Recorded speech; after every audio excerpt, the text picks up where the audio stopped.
Alrighty, I am pleased to be joined by a reoccurring guest, Justin Marville from This Just In YouTube channel. Again, thanks for coming on short notice, Justin. Always a pleasure. We've worked before, and I was looking forward for my return to this show, so never worry. Alrighty, again, thanks for coming on. Again, all the links of his YouTube channel and all the social media handles and stuff like that will be down in the description below. Before we start talking about the NFL, the playoffs, the coaching carousel, and a few other things related to the NFL, if you want to talk about your YouTube channel, I think most people know, but just in case, if you want to talk more about your YouTube channel and stuff like that. Nothing much to tell you other than if you want to find us, we're on most socials, #ThisJustIn. If you don't put in the hashtag, you may be taken to a lesser product of a Max Kellerman show over there on ESPN. Just joke, obviously. But yes, we're on every Monday night live on YouTube, 6 p.m. Central, 7 p.m. Eastern, 8 p.m. Eastern Caribbean time. And you can find us there on Monday nights.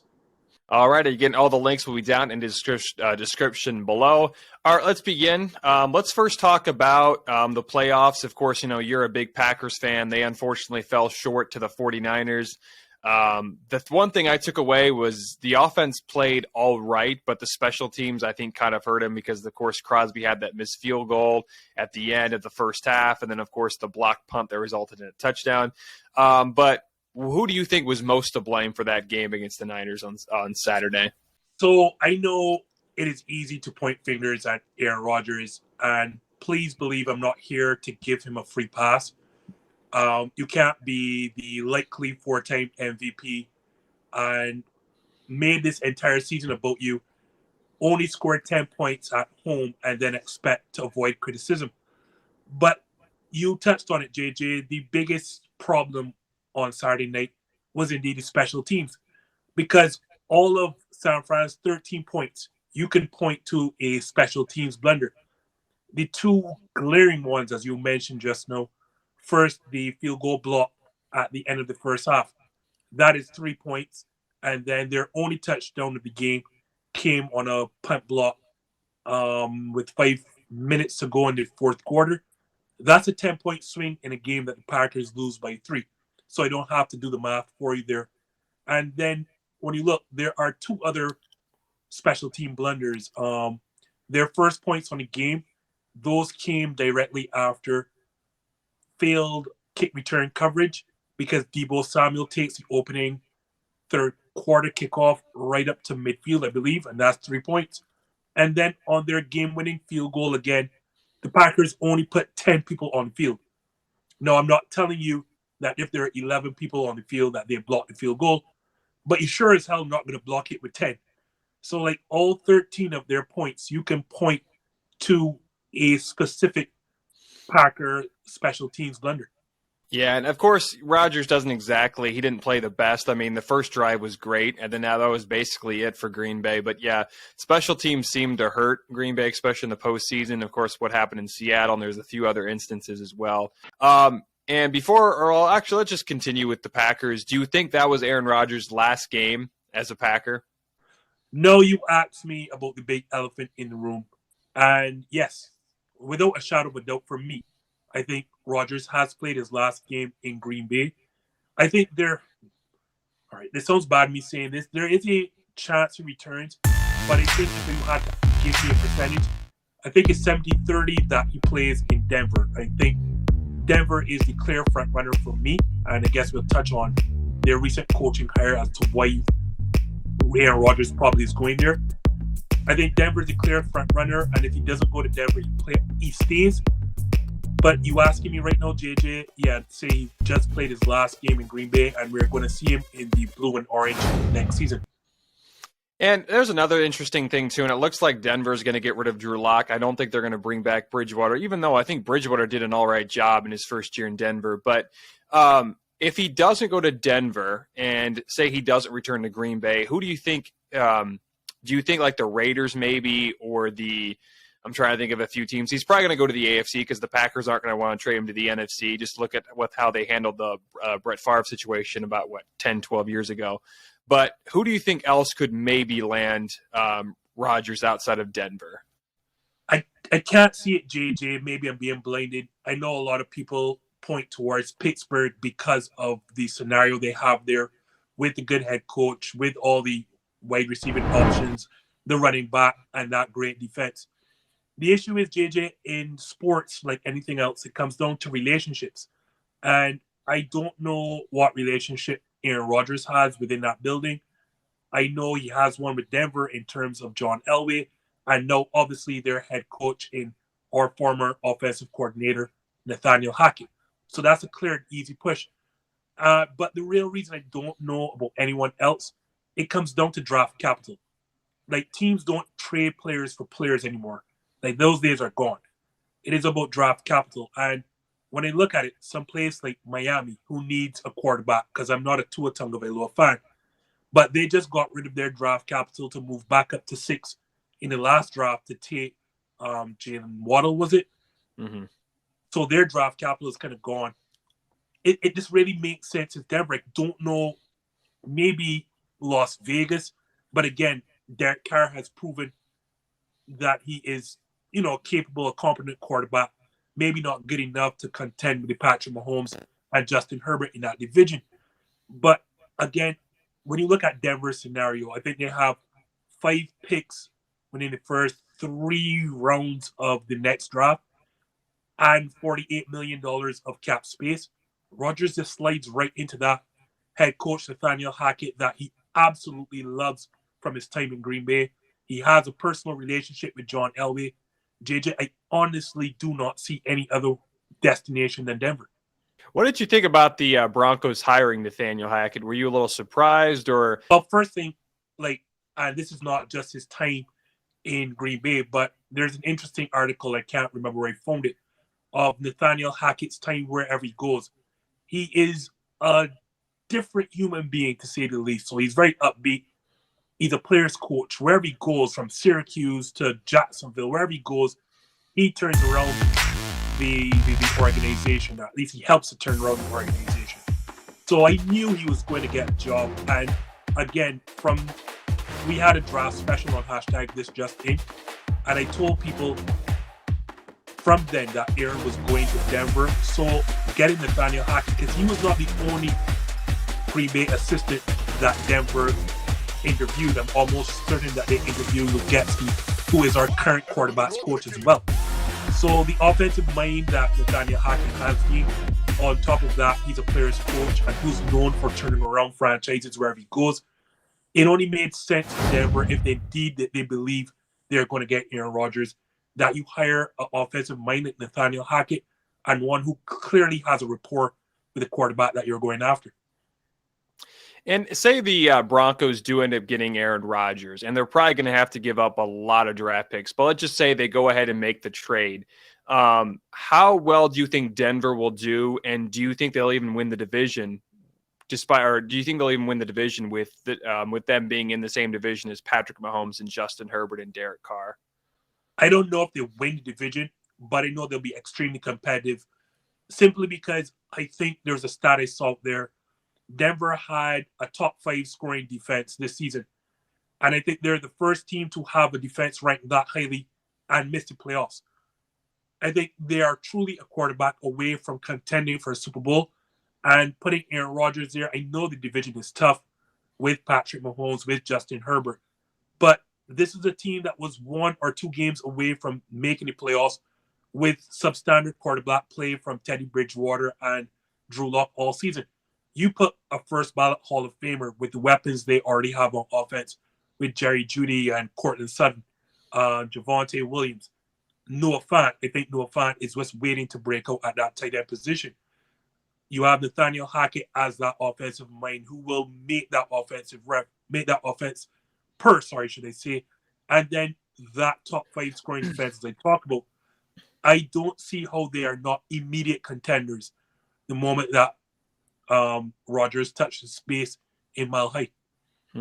Yeah, it's going to be, that division is already tough. I guess the Chargers the playoffs, so you had 2 teams, but there's a chance that they could have all 4 teams in the division next year with 3 wild card teams, and of course a team who wins the division. But let's now go back to the playoffs. Of course, there was another game that happened on Saturday between the Bengals and Titans. The Bengals come away with the win. In my opinion, the Bengals are about 2 or 3 years ahead of schedule. I didn't even think they were going to make the playoffs, and to be in the AFC Championship game, it's pretty impressive. But what did you take away from that game? And what happened to Tennessee there at the end? First thing, I think a lot of people don't realize Cincinnati is an underrated run defense. That's very good. And unfortunately, Derek Carr was coming off of almost 2 or 3, over 2 months of injury. So you're not going to get prime Derek. You're not going to get prime Derek Henry. That being said, as much as Derek Henry was coming off of injury, I think Tennessee made the mistake of putting the ball in Ryan Tannehill's hands one too many times and made him pay. I think he had 3 interceptions in that game. That is not how that offense is built. The offense is basically hand the ball off, and anything that Ryan Tannehill does in terms of passing has to come on naked bootlegs, has to come on play action. Because when you're asking Ryan Tannehill to do too much, especially in a playoff game, then you're going to see the results. And I think they were competent quarterback play away from being again in the AFC title game in a rematch once again with the Kansas City Chiefs. On the flip side, I just love these Bengals. Someone needs to tell them you're not supposed to be here. They're playing with house money, and it is almost like they don't understand the situation that they're in. Joe Burrow plays fearlessly. He was sacked 9 times and still keep getting up, still kept going. Their rookie kicker, McPherson, the reports are just before he kicked that game-winning field goal, he was walking past Joe Burrow, and it's a 52-yarder, and he looks at Joe and says, I guess we're going to the AFC Championship game. This is the biggest kick of your entire career as a rookie, and you have the balls of steel to make that comment and feel no pressure. I absolutely love this squad, and all of their players are 25 and younger, 25 years old, younger, from Joe Burrow to Jamar Chase to Joe Mixon to T. Higgins to there's another wide receiver, Boyd, I'm missing. This team is going to be around for a very, very long time. I think experience is going to play a part in that AFC Championship game because obviously this is the 4th straight AFC Championship game, but don't rule out these Bengals. And I think it was the game was tied. I think it was 7 or 8 minutes left to go in the 4th quarter, and I think it was 4th and 1 from the Bengals, 36 or 30. It was somewhere around the 30-yard line. They decided to go for it, and I can't remember if they I think they tried to quarterback sneak it despite having Derrick Henry. What did you think about that call at the end? Because I think if they would have got the first down there, they probably would have ended up winning the game. But what did you think about that overall call? Again, it's just weird that you're putting the ball in Ryan Tannehill's hands just a bit too much. I understand that Derrick Henry was coming off a long injury and a very serious one with his foot, but it just doesn't make any sense. At the end of the day, the best player on the field is indeed Derrick Henry. And if you're going to go for that call, I always believe, JJ, in players over plays. So if you're going to run something in that situation, it has to be in the best player's hands, and that is Derrick Henry and not Ryan Tannehill. Yeah, despite Derrick Henry having pretty much only playing with one foot because he had something on his injured foot or whatever, which is crazy, and he was still playing through it. But I don't know. The Titans, I think they blew a chance there, and of course Tannehill's interception at the end didn't help much. But I think Tannehill's poor play really put them out of the game, and the reason why the Bengals are in. And of course, the defense played well. They sacked Joe Burrow, 9 times, which I think was a playoff record, or at least tied a playoff record or something like that. So, I don't know. It was crazy. All right, let's go to the Rams and Buccaneers game. That game started off as the Rams blowing the Buccaneers out of the water. Somehow, of course, the turnovers really put the Buccaneers back in that game. But the one thing that I took away from that game is there was a reason why the Rams traded for Matt Stafford. And I think that was the one reason, so they would have upsets like that. Did you take the same thing away from that game? Is the reason why the Rams traded for Stafford was because of the games like this? Exactly, precisely that, JJ. Having played Matt Stafford twice a year for 13 straight years, the Green Bay Packers kind of know how good he was. So I always used to laugh when people would say Stafford is just this guy that puts up big stats and is not a winner. And I keep telling people wins are not quarterback stats. That's to do with the franchise. Quarterbacks are only on the field for on one of the three units. So for the moment that he left and he got to competent franchise, I guess the world is now seeing how good Matthew Stafford is. And when the greatest of all time, me Tom Brady, obviously, kind of leads that comeback, I don't quarterback who wouldn't have blinked in that situation. And Matt Stafford just didn't blink. Because as you said, JJ, this should have been a rout. LA tried their best to let Tampa Bay back in it. And you just saw the reason why Sean McVay sent those first-round picks for somebody like Matt Stafford, because he knows the talent. Because there is no way that Jared Goff completes those two passes to Cooper Kupp in that situation. And Sean McVay saw enough and knew this is the guy that I needed to put me over the hump. Yeah, another thing, too, that not a lot of people are talking about, and maybe they are, but it doesn't seem like it, the Buccaneers secondary, and I understand Cooper Kupp had a great year, in my opinion, I think he put himself in elite status for wide receivers, but there was a plethora amount of times that he was wide open, especially was in the second quarter when it was like 3rd and 20. And I think the Buccaneers secondary has never been a strength of theirs, but do you think it's just because the Buccaneers secondary was poor, or why do you think Cooper Kupp was wide open most of the game? That's a part of it. And the reality is their strength of their defense is their front seven is stopping the run. Tampa Bay needs to bring added, pass rushers, or they need to send blitzes to get home, because their front four just is not good enough to get after quarterbacks. So a lot of times they're going to send, that is Todd Bowles' character. He's going to send blitzes. And obviously, with a competent quarterback who can see where the blitzes are coming from, you're going to get exposed on the back end. And Tampa Bay's secondary is bad enough as it is. So when you're sending extra help, it's just going to get exposed that much more. It's twofold, as I said. The secondary is not great. And their front seven is good at stopping the run, but their front four, they're just don't generate enough pressure without bringing help. Yeah, I mean, I agree there. And that was one of the big reasons why they won the Super Bowl last year, was the secondary wasn't the best, but they were able to put on so much pass rush. And it was just, that was how last year was. Also, were you surprised that Brady didn't get a lot of calls his way, and he actually got, I think, a personal foul call? I mean, were you surprised by that?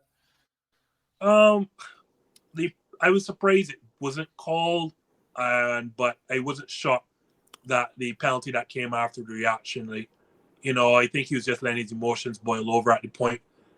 The game was getting kind of out of hand and getting away from Tampa Bay.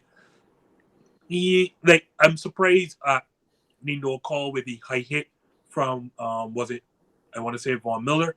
I wasn't surprised though at the call that for, Brady basically abusing the ref. Yeah, and it was kind of surprised too to see him have a broken lip or a bleedy lip, or his lip was bleeding there in the second quarter. So I don't know. I'm used to Tom Brady always getting his way most of the time. So to see that was really surprising. Let's jump on to the Bills and Chiefs game. A lot of people are considering it the greatest of all time.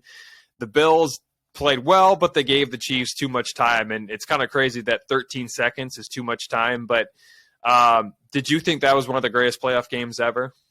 I've seen a ton of them. I won't expose my age right now, but I've seen, Elway or Favre. I've seen Montana and, Marino. I've seen a ton of playoff football, and I can't, in recent memory, remember a playoff game this great, because both quarterbacks played so 8 touchdowns between the two, absolutely no interceptions, and both Mahomes and Josh Allen led their respective teams in rushing, and it was just I want to say 25 points were scored in the last 2 minutes of regulation. And then you have, as you just mentioned, the Chiefs going down the field in 13 seconds to get a game-time field goal at the end of regulation and then winning it in overtime. I am not sure I have seen a playoff game better than this, and I have seen my fair share. Yeah, it was crazy to see how at the end, I think it was the last play before they kicked the field goal, how open Travis Kelce got. And I don't know if that was another defensive error or something like that, but it was crazy how the best tight end, and according to Dan Orlowski of ESPN, the greatest player outside of Patrick Mahomes, but he was wide open. I think that was a huge part. And I think they said before or after the game, Travis Kelce didn't want to run the route, and Mahomes told him to run it. But that's another crazy thing. Another thing as well, they were going over the game, or after the game, they were talking about it. Should they change the overtime rules to where, because technically both teams still get a chance if the first team gets a field goal. But do you think they should do like more like college, or do you think they should just keep the overtime rules the way they are? I'm an older person, so I kind of have no problem with the current overtime rules. I understand the situation. Josh Allen was playing so well, so everyone is overreacting now because they want to see a situation where Josh Allen potentially could, match what Patrick Mahomes did. But we have to remember, like, there are two teams on the field at all times, and you cannot say on one hand that Buffalo has the top-rated defense in the league and also the top-rated pass defense in the league, and then still allow not only the 13 seconds at the end of regulation, but let Patrick Mahomes go down the field and score to win the game. At some point, somebody has to play defense. I mean, I know we want to see offense. I know we want to see points. That's the entertainment-driven part of the league. But at the end of the day, there are two sides of the field on the field at all times. And if you have the best rated defense, at some point in the game, it's going to have to come through. And this is not a good look for somebody like Leslie Frazier, who is currently interviewing for a lot of head coach jobs. Like, I think you mentioned the Travis Kelce situation. Again, I say players over plays. If someone's going to beat you, it can't be the two obvious in Travis Kelce and Tyreek Hill. I know you're in a prevent defense, but part of that problem was you're taking away the sidelines. And that was crazy because Kansas City has timeouts anyway. So there's no need to take away the sideline because they're going to stop the clock with a timeout as we saw. So you make sure Tyreek Hill doesn't beat you, make sure Travis Kelce doesn't beat you, and you take away the end zone. And if, for whatever reason, Pringle gets a catch, if Mecole Hardman gets something, then you live with it and say, well, at least I took away the two obvious threats. Yeah, I think the same thing. I think the overtime rule now was kind of confusing because it was originally just sudden death. Whoever scored first, even if a field goal would end the game. And I think they probably should go back to that. But, I mean, there's no really way to change it because if you go the overtime rule in college, which is basically, I think the first two tries, you start from the 25, and then you basically start from the 2-yard line after that, which that could be pretty much be never ending. So, especially the way Mahomes and Allen were playing. So I don't know if that's exactly a great way to change that.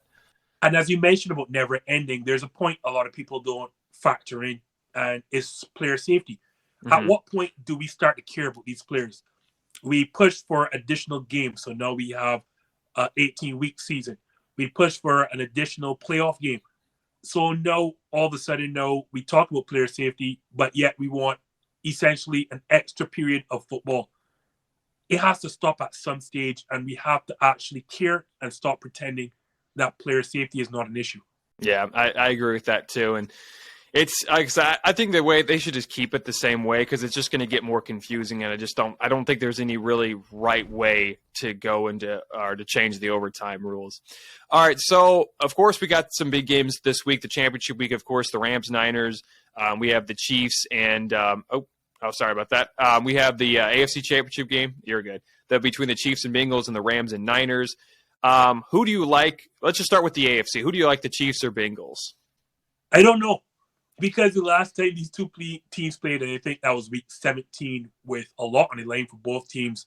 And this is not like when Kansas City was struggling early in the season. Like they were on an 8-game winning streak, I want to say. They played an extremely clean game. Patrick Mahomes and the entire offense did not turn over the ball once. They held Joe Mixon under 50 yards, and they still lost. Granted, that's on the road, and Jamar Chase had a historic day. I don't expect Jamar Chase to have a historic day again, but in taking away Jamar Chase again, you're leaving yourself open to T. Higgins, who had, I think, about 1,100 yards on the season, and also Boyd. I'm going to still take Kansas City. They're at home. This is their 4th straight AFC championship game. The players have been there, done that. They have the experience of the coaching in terms of Andy Reid, Eric Bieniemy, Steve Spagnuolo, Travis Kelce, Patrick Mahomes, Tyreek Hill have all been there, done that, and it showed up in the Bills game in that divisional game because when the points mattered most, they never flinched and they were prepared for the moment. I know it sounds cliche. I will take the experience of the Chiefs. I'm going to say 34-31 in another nail biter. Yeah, I'm just going to take the experience of the Chiefs here. Yeah, it's hard to get a bet against the Chiefs. It's not like where it's like with Brady, you can't ever bet against Brady. But I think we're getting to that point where we can't really bet on Mahomes, or we can't really bet against Mahomes. And I think Mahomes has only lost twice, and both times to Brady. So I could see this game being close in the first three quarters, but the experience, as you just mentioned, is going to be a huge reason why I think the Chiefs are going to win. And I could see it like the Chiefs and Titans when they played the championship game 2 years ago. The Titans had that historic run where they beat the Patriots, they beat the Ravens, but at the end of the day, they just didn't have enough to beat the Chiefs. And I could see that happening as well. So I could see the game being it's probably going to be high scoring, like 41-31, but a close 41-31. So I just think, like I said, as you mentioned, experience is going to be really big. And especially it's hard to win on the road in the NFL, but especially in Arrowhead, the loudest stadium in football, that's going to be hard as well. And then, of course, the other game between the Rams and Niners, it's interesting. Is an interesting stat is, and a lot of people have kind of mentioned this already, but Sean McVay is yet to beat Kyle Shanahan. And if he ends up beating him here, that would, of course, be this is the most important game they've ever played against each other. But do you think Sean McVay can finally beat Kyle Shanahan in the championship game? And it's weird because the two are very, very great friends, and they learned their offense from Kyle's dad during their time in Washington, and then also under, I want to say, Gary Kubiak in the Texans. That's just a bit of history between the two. They're extremely close friends. I don't think so. I'm going to go the Niners again. And again, football is a game of matchups, and there's a reason why San Fran has their number. The very first thing is this is not going to be a home game for the Rams. No matter what the NFL will try to do, no matter what SoFi will try to do, there are no such things as a Los Angeles Rams fan. The market is just too saturated for that. Mm-hmm. So what's going to happen? San Francisco 49ers are just going to buy up all the tickets, and it will feel like a 49er home game. That's one. And two, when you look at the strengths and weaknesses of both teams, LA, their defense, the strength of their defense in terms of they want to get after the passer with Aaron Donald, with Von Miller, with Leonard Floyd. San Francisco 49ers do not want to pass the football. They want to run. That is not a secret. Mm-hmm. They will bludgeon you to death on the run. And if there is a slight weakness on that Rams defense, it is the inability to stop the run. And that's what they're going to do. On the flip side now, the 49ers do have kind of a leaky secondary. Like, it's not the greatest. And no team, I think, plays more 3 wide receiver sets than those same Los Angeles Rams. The difference is, and you saw it against Green Bay in the divisional round, San Fran is prepared to drop so many people in the secondary and only rush 4. And they can do that because Nick Bosa and that front 4, they are so great. I think Nick Bosa is going to live in that backfield. The only way Rams, I think, can make this competitive is if they get back to their running game, hand off to Cam Akers, Sony Michel, and slow down that dominant front 4. But the matchups tell me once again this is going to be 7 straight wins for the 49ers over the Rams. Yeah, and you just mentioned the Niners. Of course, there's a lot of Niners, and there's a lot of Raiders fans in California, too. And that's kind of a problem when the Rams and Chargers moved back, where they still had I think there was a lot of Rams fans back in like the 80s, right? And then eventually when they moved to St. Louis, they kind of got mad about that. And I think if you combine the Rams and Chargers fans, there's probably more Niners fans than Rams and Chargers fans combined. So that's going to be kind of a problem with the Rams. But I feel like the Rams finally get over the hump here.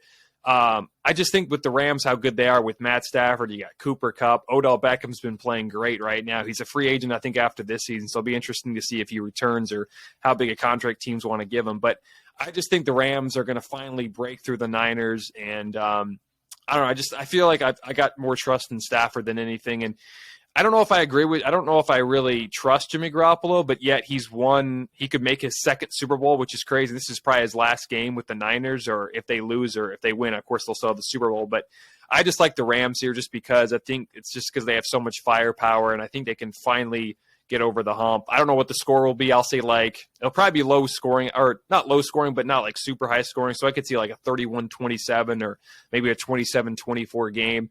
But speaking of Jimmy Garoppolo, do you think this is, if they end up losing this game, or actually if they end up beating the Rams and make it the Super Bowl, do you think Jimmy Garoppolo is still gone after this year? Yeah, because it just spent too much draft capital on Trey Lance. Like, there's like only so much you can do in terms of drafting a quarterback early in a first round and then expect him to sit. Like, this is not that time of Aaron Rodgers and Steve Young anymore. Those days are gone. I think when you spend, especially the amount of draft capital that San Francisco expended to move up to get somebody like Trey Lance, the writing is on the wall. And what I've seen of Trey Lance, he looks extremely raw. But as much as Jimmy Garoppolo has won, and he really has won a lot, you can see how Kyle Shanahan operates his offense. It is like he tries his best to avoid Jimmy Garoppolo losing him games. It is clear he's lost basically all faith in him, and it may not even be Kyle Shanahan's call anyway, because he's not the one that spent all that draft capital to get Trey Lance. Yeah, no matter what happens, and it sounds weird that you're going to win, or you could potentially win a Super Bowl with a quarterback and then move on from him, but that's what you're going to see in San Fran. Yeah, I think Trey Lance is going to be good. Of course, I think he's 1-1 as a starter this year, and of course he's got some problems. But I think he's going to end up being really good, and especially with having George Kittle and Deebo Samuel, and you have an offensive mind like Kyle Shanahan, I could see him doing great things. And do you have a Super Bowl prediction of who to play in it, and then the prediction? Well, I expect, as again, a rematch of a couple Super Bowls ago, I expect the Chiefs to play the 49ers, and I expect the same result. Because as much as Kyle Shanahan wants to run the football, you're going to have to put up points. And I don't know that a team with Jimmy Garoppolo at quarterback is going to be able to put up enough points to contend with the Kansas City Chiefs. I know you have a different prediction because obviously you have the Rams in the Super Bowl. Yeah, to be honest with you, I don't know if anybody can beat the Chiefs right now, so I'm just going to play it safe and stick with the Chiefs, even though I'd like to see the Rams win. And, of course, it's in SoFi, but there's not as many Rams fans as, the Rams organization would like to think. But I still could see the game. It could go either way, but I feel like the Chiefs are going to win. I don't necessarily have a score, but I think the Chiefs are going to win. All right, so let's there was some big news, of course, at the time of this recording. It's on Thursday. We just talked about the Broncos hiring Nathaniel Hackett. Now let's move on to another coaching hire. The Bears hired Matt Eberflus from Indianapolis as the D coordinator. I was a little surprised because with them hiring Ryan Poles as the GM from Kansas City, I thought Eric Bieniemy was the guy. But what did you think about the hire overall? I think that tells me a lot, because if you take a Kansas City guy and he becomes your GM and he doesn't hire Eric Bieniemy, that's telling me something. Like, I know a lot of analysts say that Eric Bieniemy is not as good as people think he is because he's not the one that's designing the plays. He's not the one really calling the plays. That Indianapolis defensive coordinator, that was a bit of a shock for me, in that I thought the number one focus of the Bears would be to develop Justin Fields. So I guess it depends on who he tabs as his offensive coordinator and quarterbacks coach, because I think that is more important than anything else that he's going to do going forward. Forget trying to contend with divisional rival Green Bay. Forget everything else. I think your number one priority is developing Justin Fields to be that franchise quarterback that you drafted him to be.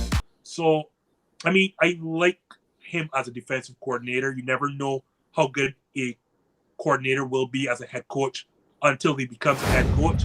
So I won't say, I won't cast aspirations on his character just as yet. I think it all comes down who his offensive staff is going to be for me to judge his hire. Yeah, I think I understand Eric Bieniemy isn't necessarily the offensive play caller, and Andy Reid has called most of the plays, but I feel like I don't know why, teams are avoiding Bieniemy, because if I was a team, I would be very interested in hiring Bieniemy. But we'll see what happens. I mean, do you think Bieniemy will get a job after this year? Like I figured, and this is going to sound weird, if he doesn't get a job this year, right, I'm not sure if he's ever going to get one, because you have what, up to 8 or 9 openings now, and I mean this is before they are starting to fill, with Sean Payton announcing his departure from New Orleans. So with so many openings and so many people looking towards the offensive side of the football and looking young, if Eric Bieniemy does not get a job this year, I am not sure if he will ever get one. And there are some very interesting and great openings out there, because the Vikings still have a very, very, very lucrative job out there. Like, you could be losing Aaron Rodgers out of the division. You have Justin Jefferson, you have Adam Thielen, you have Dalvin Cook. That is a very attractive job opening. And I am not, as I said, like, I would, if I'm a betting man, I would say Bieniemy will get a job this year. If he doesn't, then I don't know if he will ever get one. Yeah, I mean, it's kind of it's weird how they avoid him, and I still don't understand why. Owners always want to look at Patriots assistants, because let's be honest, they never work outside of maybe Mike Vrabel, and even Brian Flores, who had some success, was still got the axe. So I don't really they go after Patriots assistants, but I mean, the track record is not good for Patriots assistants. So, and I was a little surprised too that the Bears hired Eberflus, because I thought they should, develop Justin Fields, who kind of didn't have a great rookie year at all. He really struggled. But yeah, it's a little surprising. I guess we'll see what happens, because sometimes defensive coordinators can turn out to be really good coaches. And of course, Belichick was a defensive coordinator before he got the job in New England. And then of course, I don't know. It's going to be interesting to see what Chicago, because I know they interviewed Jim Caldwell as well, and I thought that would have been a better hire than Eberflus. But again, time will only tell, and we'll see how good the Bears are after this year or on to next season. Another hiring that happened was, I think technically the Jags haven't officially hired him yet, but it looks like they're going to go ahead and hire Byron Leftwich, and it looks like Trent Baalke too is out, even though he's not officially out. But if the Jags do officially hire Leftwich, how do you think that will go, because he's a former quarterback. Of course, Trevor Lawrence, who also struggled as a quarterback. How well do you think it'll go, and do you think Leftwich and Trevor Lawrence will end up having a good relationship, or how well do you think he'll do in Jacksonville? I like the hire. Like, you're bringing somebody back who understands the area, who understands the organization, because as you know, Byron Leftwich was a quarterback that led that organization to some playoff runs. So I like the hire. But I've come to understand now, watching enough football, that these hires don't make any difference unless the organization itself changes above him. And it is clear that Jacksonville, like, that's a state of disarray. Mm-hmm. Like, I know a lot of people want to point fingers at Urban Meyer, but Urban Meyer didn't hire himself. And I'm looking at Shad Khan with a very, very weird eye, because despite all of the issues with with Urban Meyer, and they're well publicized, Shad Khan still decided to bring him in the building. And they've made so many bad decisions since making that AFC title game that I thought they should have won. Like, the world knew Blake Bortles was not good, and yet still they gave him that huge contract extension. And then they just needed to blow it all up, and then all these players have since gone on to other places and shown. Like, I like the hire of Byron Leftwich. I think he is a great offensive mind. I think he can adapt. You see, he had his offensive play style, and it still adapted to what Brady wanted, and they were able to win a Super Bowl together. So I like coaches like that who can adapt to what they have on their roster, instead of just saying, this is what I do, so you have to follow what I do. And he's a quarterback. The fan base love him. He understands the organization. He understands the city. I don't think you could have found a better hire than this. But the success of him, the success of Trevor Lawrence, is going to go past those two men. It really starts with Shad Khan, and I have no faith in the direction of that organization and the man. Yeah, and Shad Khan, ever since he took over Jacksonville in 2011, it's been a complete disarray. I think they've had 4 or 5 different head coaches. So, yeah, I definitely agree with you there. And I don't know, it's still interesting to see what they're going to do with Trent the current GM now, because I think he wanted to hire Bill O'Brien, which is kind of weird. But I didn't think that'd be a good option either. So, I don't know. We'll see what happens there. What do you do? Or were you surprised that Sean Payton retired? Of course, he retired on Tuesday, but were you surprised that he retired? I was surprised that I didn't hear rumblings about it. I am not surprised now they have taken a chance to look at the same situation. And I think it's well known, it's not a secret. They have the worst salary cap situation in the entire NFL. I want to say over 60 million over the cap. And on top of that, there's no quarterback of note like Jameis Winston right now is a free agent and coming off an injury.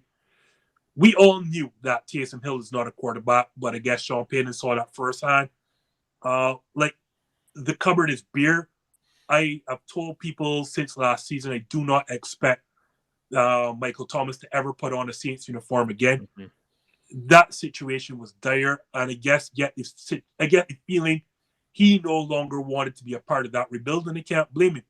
My only issue I have with his late announcement of him retiring is that he could have done that earlier in the season so that the Saints could get a head start on all these candidates, because I think this year, JJ, is the best year in terms of candidates available, in my estimation, for head coaching. And you're currently behind the eight ball because you allowed them to miss out on Nathaniel Hackett, even though I always knew Nathaniel Hackett was going to Denver. But you've allowed them to miss out on, again, the Indianapolis defensive coordinator that's taken now the job over there in Chicago. Like, you are missing out on great candidates. And I think Sean Payton should have given them, let's respectfully have made this decision earlier so that the Saints would not be behind the eight ball and behind all of these other organizations in terms of interviewing these candidates. Yeah, it was very interesting, because as you said, there wasn't much rumors until Tuesday, and then it basically happened really quick. And I mean, I think right now the Saints are probably going to go ahead and hire the next coach in house, like a Dennis Allen, who has had coaching experience before. I guess they could look at their offensive coordinator too, Pete Carmichael Jr. I think he's been in New Orleans since 2006. Is basically Sean Payton's right-hand man.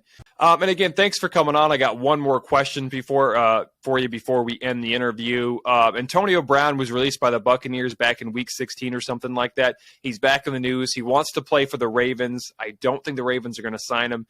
But do you think Antonio Brown ever plays in the NFL again? Yeah. I think once he gets over this injury and he's healthy, there's some head coach, some general manager that's desperate. I think that Antonio Brown can help push him over the top. Sorry to say this, JJ, but there's always some idiot who thinks that they can control, rein in, temper the personality of players like this. It's going to be a mistake, but some idiot is going to make that mistake. So, yeah, I think Antonio Brown gets a job. I just don't know where. In fact, I do, but I won't say it. But he will. This is not his last game in the NFL. We will be seeing Antonio Brown next season.